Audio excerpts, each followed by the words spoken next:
When you're panicked about any one thing that is a big enough deal for you to panic about it, or for you to be you're stressed out about it, it affects everything else. It affects how you move. It affects how you deal with your family. It affects how you deal with your customers and your clients. It affects if you deal with your customers and your clients. You might be like, it's just too much today. I just need a day off. I can't deal with nothing anymore today because I'm so stressed, right? And so we don't want anything preventing you from getting to the bag. We getting money, money, money. Gwen Jimmere sharing gems with her peers. Getting money, money, money.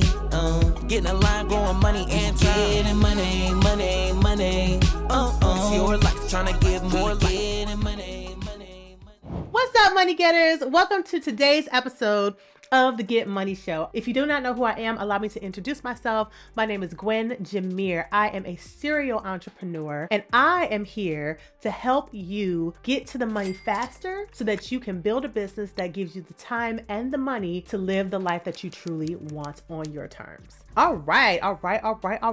Let's get into stress. I cannot wait to talk to you guys about this because stress is such a big problem when it comes to your money. It inhibits great decision making because you're stressed and you're panicking and you're moving from a place of desperation as opposed to a place of logic and strategy. Okay. I don't want stress to F up your money. So I'm going to teach you today how to stop stressing so that it doesn't keep you from getting to the bag. Now, I'm going to use myself as an example. And the reason that I'm doing this episode and I'm thinking about this is because I tend to manage stress really well. That's not to say I don't get stressed. That's not to say that internally I don't, have some concerns sometimes. But I've had multiple people in my life over years say, you're always calm. You never get stressed out. Like, I never see you worried. And that's for a few reasons, right? One, I know that worrying ain't going to change the fact that whatever's happening is happening. So worrying is a waste of my time. Two, I believe that you should either worry or you should pray, but it's no point in doing both. Right. And so, like, if I'm gonna pray, why am I worried? Because I know that God's going to take care of it all. And if I'm gonna worry, what's the point in me praying? Because I don't believe that God's gonna take care of it all. So it's like, there's no point in doing both. Right. So, but beyond that, there's actually some very quick internal exercises that I do to keep myself from panicking. Right. So, like, it's great to say, like, oh, you should just pray. And believe me, I'm all about God and Jesus. Like, yes, pray. Right. You still have, like, faith without works is dead. So we still have to do some things ourselves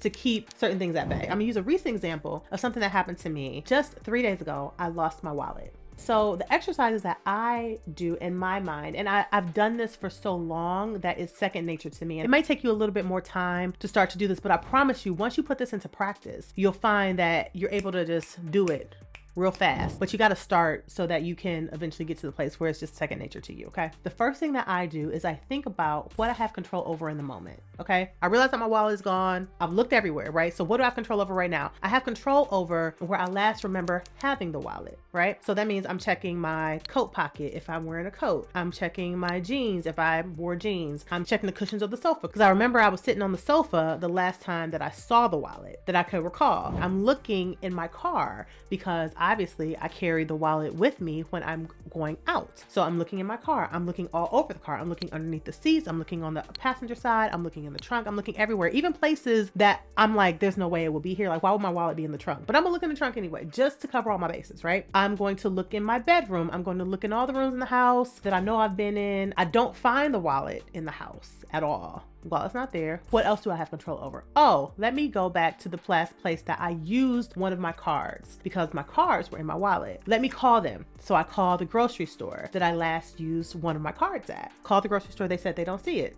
Okay. They don't have it. Okay, great. Let me just go up there and see what's up. So I go up to the grocery store, go to customer service. Hey, did anyone turn in a wallet? No, we haven't seen any wallets. Can you double check for me? Okay. So they double check the little bin. No wallet. I'm describing the wallet. No bueno. They're looking in a different section. Again, nothing. Okay. So I go home. Again, this is where most people would panic even more. They start like, oh my gosh, it's nowhere to be found. They immediately start calling to cancel all their cars and they're freaking out and like, oh my gosh, and now I gotta wait 5 to 7 days for a car to come in and I don't have any money. And what if my kid gets sick? I don't have an insurance card and blah, blah, blah, blah, right? They're all in their heads. That's not what I do. Instead, I think about the next thing that I have control over. And I say, okay, well, it wasn't in my house. I didn't see it in my car, and it's not the last place that I remember using it. What do I have control over now? What I have control over next in this scenario is that I can say, since it's not in any of these places, one, I can call and I can cancel on my card and ask for new cards. I could do that, but I need to make purchases sooner than that, and I don't want to have to wait 5 to 7 business days for my cards to come in. So let me just wait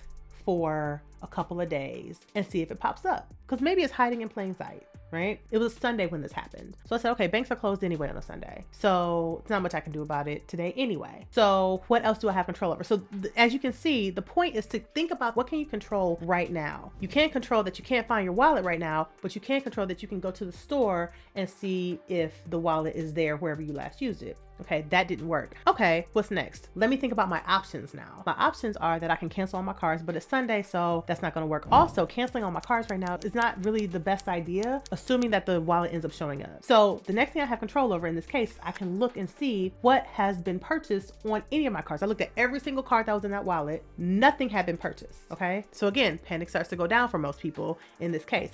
I'm already calm because I already know I have options, right? Follow me here. The next thing that you do after you've exhausted all your immediate resources, start to think about solutions to the worst case scenario. Because again, a lot of people are still in their heads like, oh my gosh, my cars are gone, I don't have any money, my kid's gonna go without food, my lights are gonna get turned off, my house gonna go into foreclosure. Like, they don't have all these dramatic things that's gonna happen that actually aren't gonna happen, because like your house is not gonna go into foreclosure because you lost your wallet. But people will oftentimes start to think of super duper duper duper worst case scenario. You know, that's just what people do. We get in our heads, right? So again, you can't make good, logical business decisions for the rest of your day if you're over here stressing about this situation that you got here. So we want you to be able to make good decisions, sound decisions, decisions that get you to the money, not decisions that are going to hinder your progress. Okay. So again, wallet's gone, looked everywhere, can't find it. Check my balances, nothing's been purchased. Cool. All right. Next thing, what do I do if the worst thing happens? What is the worst thing that could happen? Because again, we will create these behemoth problems that have no way of occurring. Like, again, like your house going to foreclosure. Your house is not going to foreclosure if you lose your wallet. House will go into foreclosure if you don't pay the bill, but you don't need your credit card to pay the mortgage. Let's not create a crisis in our heads. Take a time, breathe, and figure out what's the absolute true worst thing that could happen. Okay, so worst case scenario is that somebody uses all my cards, racks up a bunch of debt and bills that I didn't incur, and I have no license, no AAA card, no health insurance card. These are the worst case scenarios. What can I control about those occurrences? What can I do? And again, I do this in my head really, really fast. As I'm saying it to you, it sounds like a lot of like mental work, and it might be in the beginning when you're first starting to do this, but I'm telling you, once you do this and you get into practice with this, it is going to make things so much easier for you. And you'll be able to do this a lot faster over time. You just got to get started with it. So next thing is, what recourse do I have to rectify the worst case scenarios? Worst case scenario in this case is that someone takes my cards, uses them, spends thousands of dollars on something that I didn't buy. Oh no, what am I gonna do? Well, solution. I'm just gonna call the card company. I'm gonna tell them, hey, I didn't buy this and I'm disputing it. They're gonna say, was your card stolen, lost or stolen? I'm gonna say yes. And they're gonna say, okay, we'll open up a case. They're gonna put the money back in my account right away. That's what most of them do. And I'm gonna have my money, right? And then they're gonna go ahead, like I said, do their investigation, and then I'll be fine. So there's no need to panic about that anymore, because there's a solution to that issue should that issue occur. 9 times out of 10, that issue isn't gonna occur. But if it does, I have a contingency plan if it does. You see where I'm going with this? Okay, next problem. I don't have any money. I need to purchase things, and I don't want to wait 5 to 7 days to buy food for the house, or to buy this gift I have to take to this birthday party, or whatever it is, right? Well, personally, and I suggest you do this too, I have another card that I keep at home that does not go in my wallet. And that card is in a drawer in my house for situations like this, where, oh my goodness, I don't have access to money, I need to be able to use money. That card is there. So the concern about, or the worry or the panic about not having money to buy my son groceries, or not being able to buy the thing that I need, or not being able to make purchases as I need them before waiting for the new cards to come in, should I cancel them, that concern is null and void also. I have an extra card at home, only use if for whatever reason I can't find my wallet. And so for me, that concern is null and void because there's a solution to, again, this worst case scenario. So again, no need to panic about that. Okay, next concern. My health insurance card is missing. What if something happens to me or my child and we need to go to the hospital and I don't have my health insurance card? Well, that's the problem. Okay, solution. The health insurance company sent me 2 cards. So I have an extra card. So that concern is not an issue anymore. But even if I don't have the other card, if I can't find the other card, I'm probably going to be going to the same hospital or the same hospital network that I always go to. They have my information on file. So maybe I don't have the card or even the other card, the duplicate card, but they have my information on file.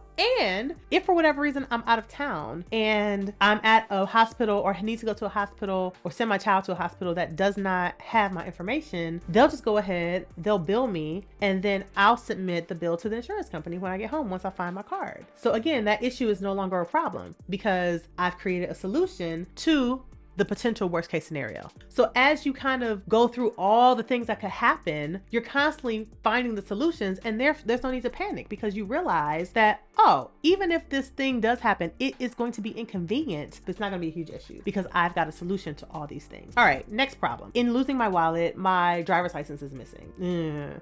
That's not good. Well, I don't want to drive without a license. One, it's illegal, but also if I get pulled over by the police, I don't want to get a ticket for driving without a license. And in the state of Michigan where I live, it's a misdemeanor. And it's like, have a record, like let it be for something other than freaking driving without a driver's license. That's lame. The last time that this happened, I had to hire a lawyer, go through a whole bunch of stuff, spend a whole bunch of money to get this thrown out. I don't want that to happen again, right? So what can I do if I don't have a license? Well, I would have to go to the Secretary of State here in the state of Michigan, and I would have to go and get a new license, right? That's what I would have to do. I would have to literally drive there. Or if I'm super, super scared to drive, I have friends, right? I can have my friend drive me to the Secretary of State to get a new license. If one of my friends cannot take me to the Secretary of State to get a new license, then I just call Uber or Lyft. The card that I had is saved into the Uber or the Lyft app, and it's all good. And if Uber or Lyft are not available for whatever reason, I can take the freaking bus, right? Like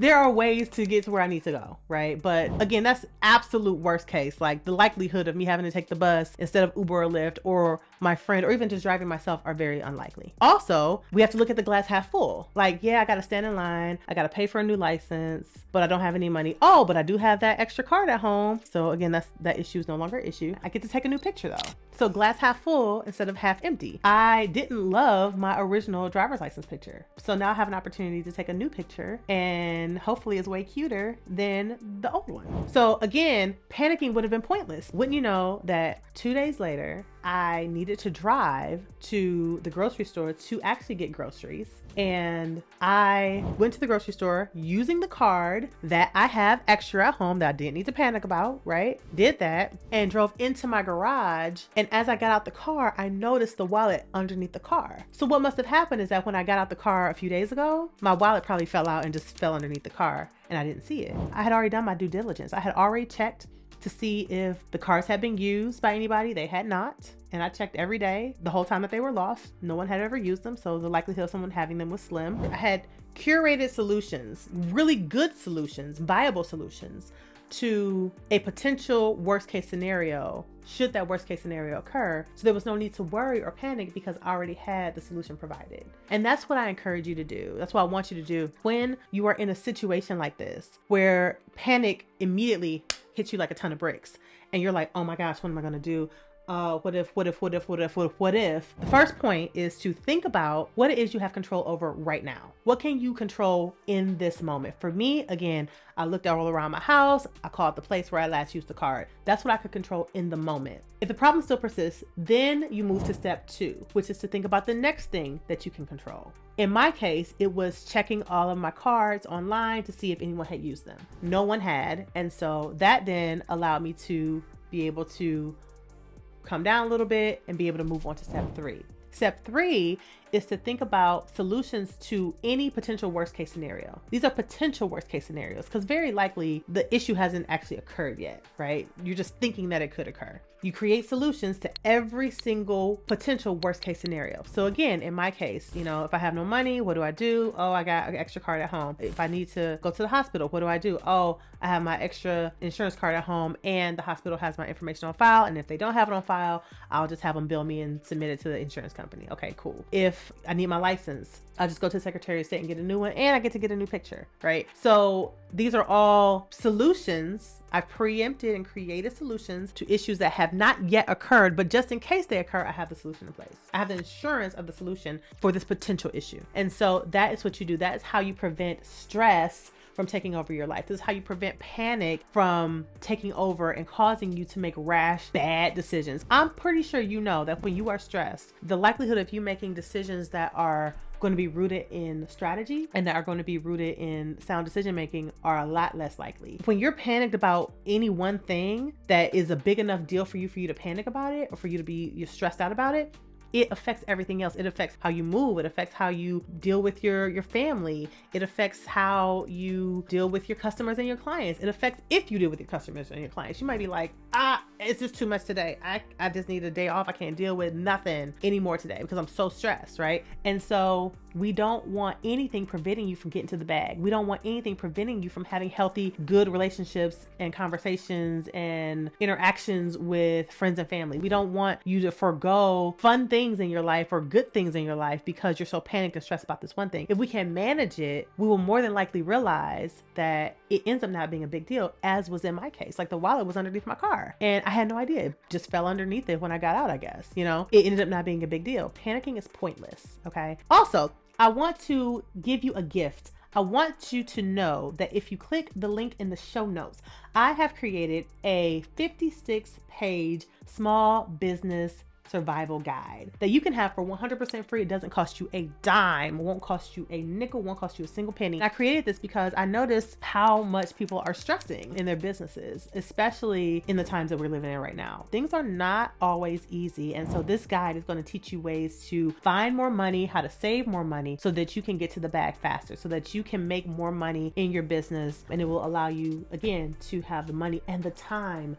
to live the life that you want, because we are not here to create jobs for ourselves. That's what a lot of people do. A lot of us, we create jobs for ourselves when we start a new business. And it's just like we move from one job working for somebody else to creating a new job and we're stressed out. The unfortunate thing about creating a job for yourself is that you don't get PTO. You don't get any days off. You don't get vacation days. You don't get days to be sick. You don't have lunch breaks unless you create them, right? Like it's the worst kind of job to create because there's no insurances. There's no benefits. You don't get health insurance. You don't get life insurance. You don't get workers' comp. Like if you fall and hurt yourself, you just SOL, like you just stuck, right? Small business guide that I created is a 56-page book that I took 3 months to create, write, really put a lot of thought and energy into it. And I wanted to bless you. So make sure that you click the link in the show notes and you can have it for absolutely free. Okay. So I will catch you on the next episode of the Get Money Show. Thank you so much for joining me today. Hit that bell for notifications and I'll see you next time.